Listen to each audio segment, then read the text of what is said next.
Hello everyone, welcome to my dream success channel. और जैसा कि हम लोग संडे के दिन में हिमालय पर्वत के बारे में सब कुछ पढ़ा था और हमने उसके उत्पत्ति संबंधी सिद्धांत भी सब लोग हम लोगों ने समझे थे। ओके। और उसमें से जो हमने समझाने की दृष्टिकोण से देखा था कि हम कैसे समझ सकते हैं कि भाई कोबरकेभूषण के सिद्धांत क्या है। एंड और कोबरकेभूषण के सिद्धांत, हैरी हेस का सिद्धांत क्या है, उन टॉपिकों पर हमने चर्चा करी थी। ओके।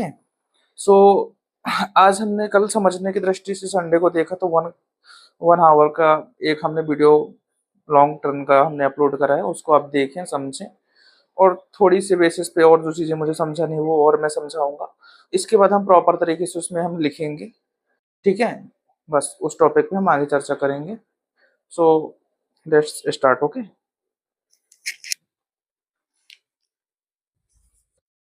देखो, इसको थोड़ा समझ लो। हमने उस दिन समझाया हुआ था कि कहाँ पे क्या है। 2 मिनट में समझ लो। देखो, ये वाला हमने समझाया था क्या है। उत्तरी पर्वती उत्तरी पर्वतीय क्षेत्र का हमने रीजन बताया था। और यहाँ वाला जो पोर्शन है ये वाला, ठीक है, ये हमने बताया था कि यहाँ पे क्या है। यहाँ पे क्या है, मरुस्थल है। ठीक है, हमने ये बताया था। और देखो, ये यहाँ पे ये ये ये ये वाला पोर्शन, ये उत्तर पूर्व पहाड़ियां हैं।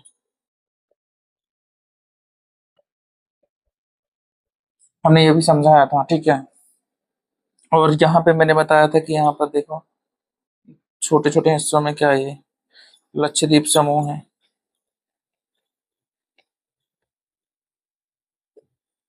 और यहाँ पे एक बड़े हिस्से पे, यहाँ पे एक देखो, यहाँ पे ऐसे करके ऐसे कुछ, ये अंडमान निकोबार द्वीप समूह है। हमने समझाया था इसको। ठीक है। और हमने क्या बताया था कि ये वाला जो है उत्तर भारत के विशाल मैदान है।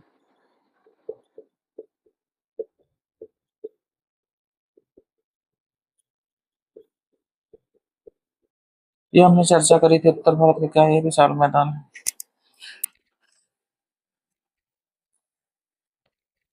उत्तर भारत का विशाल मैदान ये कौन सा है, देखो, प्रायद्वीपीय भारत है। हमने इस पे चर्चा कर ली थी कल। ये प्रायद्वीपीय भारत है। ये वाला जो पोर्शन होता है वो पश्चिमी तटीय मैदान का होता है। मैंने बताया था इसको। और ये होता है जो पूर्वी तटीय मैदान का है।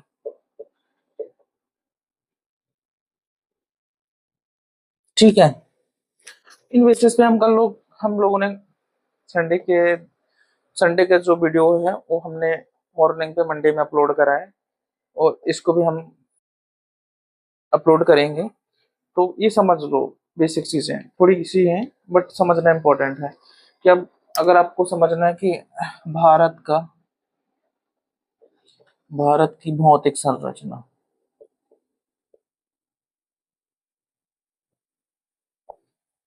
भारत की अगर भौतिक संरचना समझना है तो ये वाला जो पोर्शन है, ये पूरा जो मैप है, ये समझना इम्पोर्टेंट है।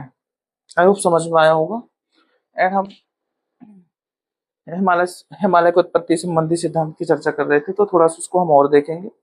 और जिसमें से हम लोग देखेंगे कि जो हैरी हेस का सिद्धांत है और कोबर का भूषण नदी सिद्धांत है हिमालय उत्पत्ति संबंध में, उसमें हम थोड़ा सा और देखेंगे। फिर हम बेसिक तरीके से, जैसे हम पेपर मेंस में कॉपी में लिखते हैं, वैसा लिखेंगे। ठीक है। और फिर और चीजें हम इसमें देख लेंगे थोड़ा बहुत, और जो भी रहेंगे वो हम नेक्स्ट वाले सेशन पे देखेंगे। ठीक है। सो आई होप ये समझ में आया होगा।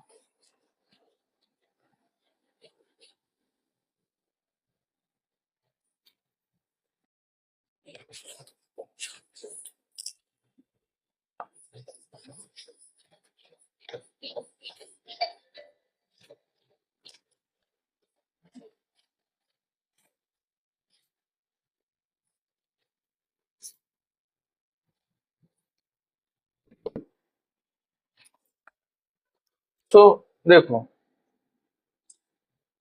एक एक साइड में दोनों को मैं समझा देता हूँ।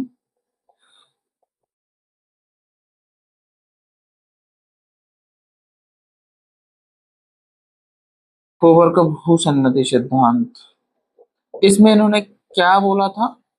और एक हम जो दो बेहद इंपॉर्टेंट है हैरी हेस के द्वारा, एक हैरी हेस के द्वारा हिमालय की उत्पत्ति संबंधी जो सिद्धांत है उन्होंने जो दिया था उस पर टॉपिक पे हम लोग चर्चा करेंगे। ये दो टॉपिक हैं जो हिमालय की, लिख लेना, हिमालय की उत्पत्ति संबंधी सिद्धांत, ये लिख लेना। ये दोनों बहुत इंपॉर्टेंट है, ये दोनों पॉइंट। ये अब आएगा कि हिमालय की उत्पत्ति संबंधी सिद्धांत के बारे में चर्चा करें तो आप ये बताएंगे। तो मैंने दोनों को एक साथ में ही बता दिया कि आपको कंफ्यूजन ना हो। अब दोनों दोनों को देख लो कैसा है। हमने बताया अभी तक जो हमने संडे की वीडियो अपलोड किया उसमें हमने पूरा डिटेल समझाया, और थोड़ा आप समझ लो फिर हम लिखते हैं। ओके, तो कोबर की भूसन्नति में क्या बोला गया है कि जो ये वाला भाग है,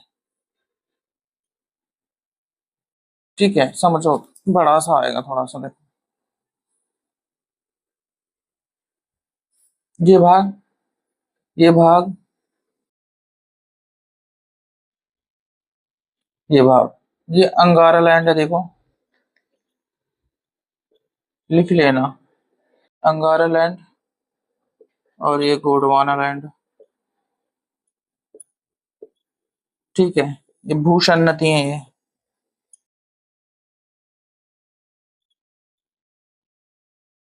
अब जैसे समझ लो कोई नदियां हैं, ये क्या है, नदियां,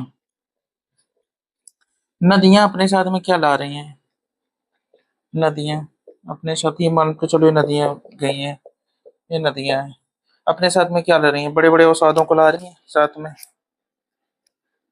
बड़े बड़े क्या ला रही हैं, अवसादों को ला रही हैं, बड़े बड़े अवसादों को ला रही हैं नदियां, ठीक है। सो ये है, देखो तली, इसको बोलते हैं तली, ठीक है, ये भूसन्नति वाला पोर्शन है, गोबर की भूसन्नति के सिद्धांत, इसीलिए इसे भूसन्नति नाम भी दिया गया। तो भूसन्नति, जो ये भूसन्नति है इसको, ठीक है, ये भूसन्नति हमने इसको नाम दिया है। उनका कहना है कोबर के भूसन्नति सिद्धांत में कि अंगारा लैंड गोंडवाना लैंड में के बीच में एक बहुत बड़ा हिस्सा भूसन्नति के रूप में स्थित था। सो उन्होंने बोला कि नदियों के द्वारा लाए गए अवसादों से, जो बड़े बड़े अवसादीकरण है, अवसाद हैं, वो जाके भूसन्नति में क्या हो गए, इकट्ठे हो गए, और इनकी तली में क्या हुआ, तली में क्या हुआ, दबाव। जब भाई तली में इनके दबाव हुआ तो सिंपल सी बात है, क्या होगा, संपीड़न बल कार्य करेगा, संपीड़न बल कार्य करने लगा। जब संपीड़न बल कार्य करने लगा तो वलन प्रक्रिया जारी हो गई, संपीड़न बल कार्य करने लगा, संपीड़न बल कार्य करने लगा तली में, ये अवसादों के दबाव के कारण जो भूसन्नति है ये, इनमें जो जो नदियों के द्वारा लाया गया अवसादीकरण है, ये तली में इनका दबाव हुआ तो संपीड़न बल कार्य करने लगा, वलन प्रक्रिया जारी रही, क्या रही, जारी रही। सो यहाँ पे देखो, अभी ये वाला जो पोर्शन है, यहाँ पे जहाँ क्या बना है, हिमालय पर्वत, समझ में आएगा, भूसन्नति इसको बोलते हैं, ये भूसन्नति है, लिख लेना, ठीक है, इसी को बोल रहे हैं भूसन्नति। ओके, तो देखो सिंपल सी बात समझो कि कोबर के भूसन्नति सिद्धांत में बोला गया है कि एक अंगारा लैंड और गोंडवाना लैंड के दो भाग थे, उनके बीच में एक बहुत बड़ा हिस्सा भूसन्नति का था, भाग था। सो नदियों के द्वारा लाए गए ये अवसाद है, ये क्या हो गए, तली में जमा हो गए। भाई जब तली में मतलब दबाव लगा अवसादीकरण के द्वारा, तो संपीड़न बल कार्य करने लगा, संपीड़न बल कार्य किया तो वलन प्रक्रिया क्या हो गई, जारी हो गई। अब काफी लंबे अरसे के बाद धीरे धीरे क्या हो गया, हिमालय पर्वत के रूप में इसका निर्माण हो गया। अब देखो यही हैरी हेस ने क्या बोला था उस टॉपिक पे, समझो यही सारी चीजें हैं। उन्होंने उन्होंने इन्होंने बोला कि अंगारा लैंड गोंडवाना लैंड के बीच में एक भूसन्नति बहुत बड़े एरियाज में है, एक भाग है, उनके बीच में उनके बीच में एक भूसन्नति है, और अंगारा लैंड गोंडवाना लैंड का एक दो भाग बड़े बड़े भाग हैं, उनके बीच में क्या भूषण नदी थी। नदियों के द्वारा लाए गए अवसाद है जो कि इनकी तली भूषण नदी में जमा हो गए, और ये जब जमा हो गए तो इनके बीच में तली में क्या हुआ, दबाव हुआ। दबाव होने के कारण क्या हुआ, संपीड़न बल कार्य करने लगा। संपीड़न बल कार्य किया तो वलन प्रक्रिया जारी हो गई। तो धीरे धीरे कई वर्षों तक ये जारी रही प्रक्रिया, तो क्या हो गया, हिमालय पर्वत के रूप में इसका निर्माण हो गया। ठीक है, देखो अब हैरी हेस ने क्या कहा है। मैं दो चीजें एक साथ में क्यों बता रहा हूँ, क्योंकि आपको कंफ्यूजन न हो, एक ही व्यू में आप दोनों चीज देख लो कि हाँ इसमें ये डिफरेंस था, इसमें ये डिफरेंस था, और आपको ज्यादा समस्या ना आए और इजिली आप समझ लें और पेपर में लिख पाए। सो देखो, यहाँ पर एक क्या थी, ये प्लेट थी, यहाँ पर एक ये प्लेट थी। इसको बोलते हैं इंडो ऑस्ट्रेलियन प्लेट। ठीक है, ये सबसे सर्वाधिक मान्य सिद्धांत बोलते हैं इसको, याद रखना है इसको, सर्वाधिक मान्य है। ठीक है, और यूरेशियन प्लेट लिख लेना। अब देखो इनके बीच में इन्होंने क्या बोला, इन्होंने भूसन्नति बोला था, इनके बीच में इन्होंने बोला कि टेथिस सागर है। टेथिस टेथिस सागर है। इन्होंने भूसन्नति के बारे में चर्चा करी कि एक अंगारा लैंड गोंडवाना लैंड के बीच में क्या था, भूसन्नति, नदियों के अवसादीकरण से अवसाद आए और धीरे धीरे तले में दबाव हुआ, संपीड़न बल कार्य किया, वलन प्रक्रिया जारी हुई और इसके रूप में से हिमालय पर्वत का निर्माण हो गया। और इन्होंने हैरी हास के द्वारा कहा है कि पृथ्वी के अंदर बहुत बड़े भाग में इंडो ऑस्ट्रेलियन और यूरेशियन नामक दो प्लेटें थी। ठीक है, और ये इनके बीच में क्या था, बहुत बड़ा एरिया, इस पर टेथिस सागर था, ये इसको बोलते हैं टेथिस सागर। ठीक है, ये वाला एरिया ये टेथिस सागर था। अब टेथिस सागर में क्या हो गया, इन्होंने भी बोला, इनने क्या बोला कि जो ये प्लेटें हैं, ये प्लेटों के बीच में क्या हुआ, अभिसारी गति हुई। अभिसारी गति मतलब अंदर साइड में होती है, और बीच में क्या था, अभिसारी गति हुई। ठीक है,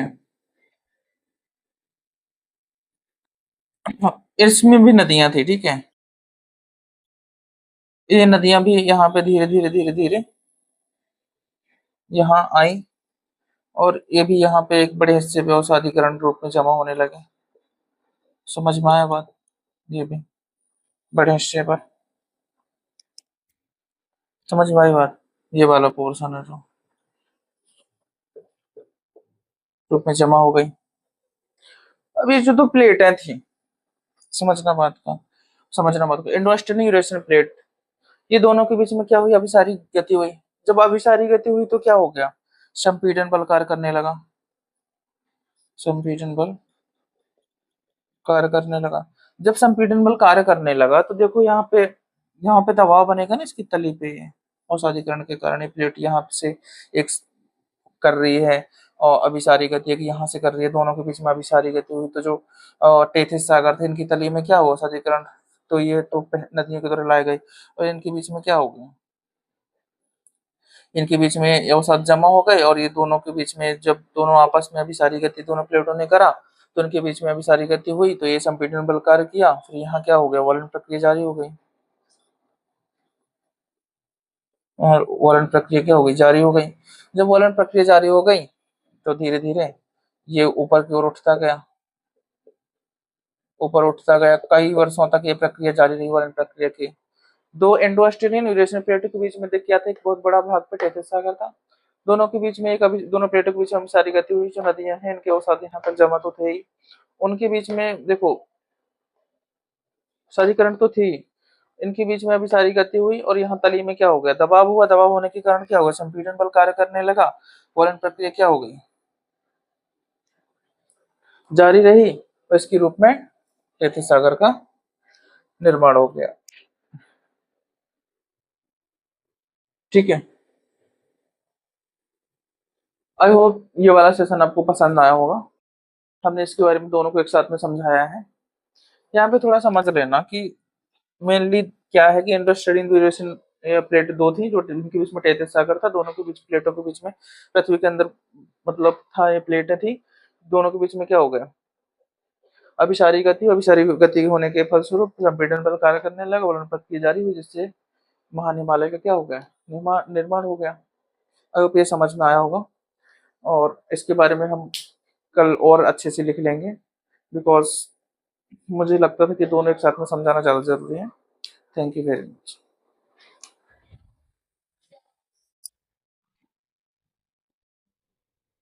मैंने बताया कि इन दोनों के बीच में क्या हो, टेनिस सागर का नहीं, यहाँ पर क्या हो गया, हिमालय पर्वत का निर्माण, हिमालय पर्वत, इसका टेनिस सागर तो ये रहा, ठीक है। और और यहाँ पे इंडस्ट्री भी है, टूरिस्ट प्लेस भी, टेनिस सागर अपना ये रहा। जब धीरे धीरे निरंतर प्रक्रिया जारी रही, वर्णन करते थे, तो इसमें हुआ ये हिमालय पर्वत, हिमालय पर्वत मैंने बताया, हिमालय पर्वत का निर्माण हो गया। ओके, टेनिस सागर का नहीं, हिमालय। Okay, thank you.